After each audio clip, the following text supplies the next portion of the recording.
Hey, it's me, Tim. I just want to show you a quick little sidebar video. I'm back on this acoustic guitar kick, and I'm making a bunch of them, and there's a lot of, trial and error and process and stuff. And when I was first doing them, I was buying Kerfing, these wood strips that are kind of flexible. You see they have a bunch of little cuts in them. And because, I was like, oh, that's a pain in the neck to make. I don't want to spend all that time. I'll just buy it. And then after a couple guitars, it started to get sort of expensive, so I figured I would do something else. And I had looked up and I'd seen people do it on their bandsaw. And so I was sort of trying to set up a jig and messing around doing it there, and it felt really awkward and cumbersome, and also like the throat of the bandsaw meant I could only get so long. And so this is what I come up with. I'm going to show you. I spent about $200 to do this, so it's only going to make sense if you're going to need $200 worth of kerfing. But the cool part is that it's all, I just use all scrap wood. Like most of these pieces here that I'm making kerfing from today are some of the hardwood or the pine wood that they use along the edge of the hollow core doors that I make my guitars out of. So the kerfing is actually part of the door too, and just like cutoffs of like poplar and pine and everything. So we all have that kind of stuff.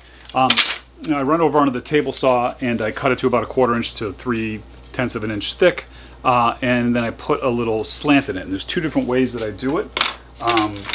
Sometimes I just do like a straight V cut like this. Don't focus on me, focus on the wood. There we go.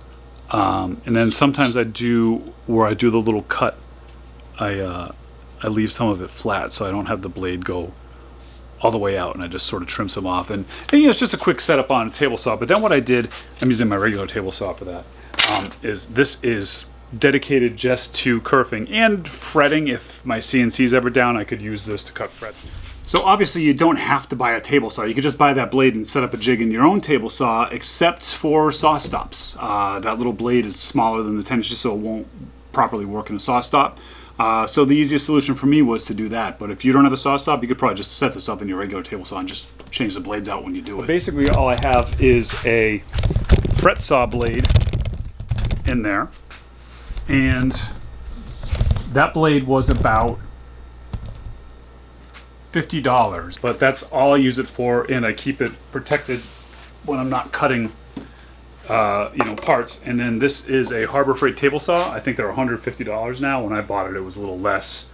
But so altogether, this is about $200. And then I made this sled. And then the key to it on the sled is right here.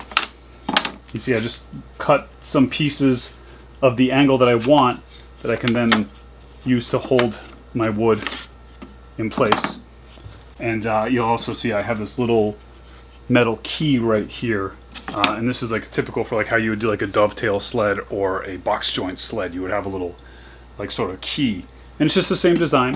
And I can just sit and I can take all the scrap wood that would be kindling or firewood, and I can make my kerfing with it.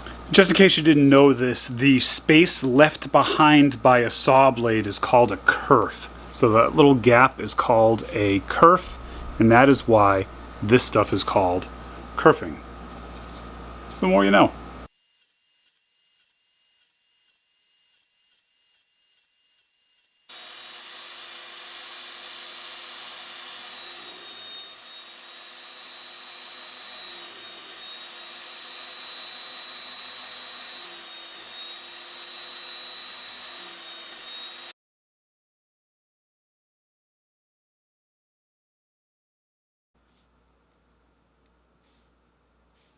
Alright, see you later. I'll have some more acoustic guitar stuff going on as well as some other cool stuff.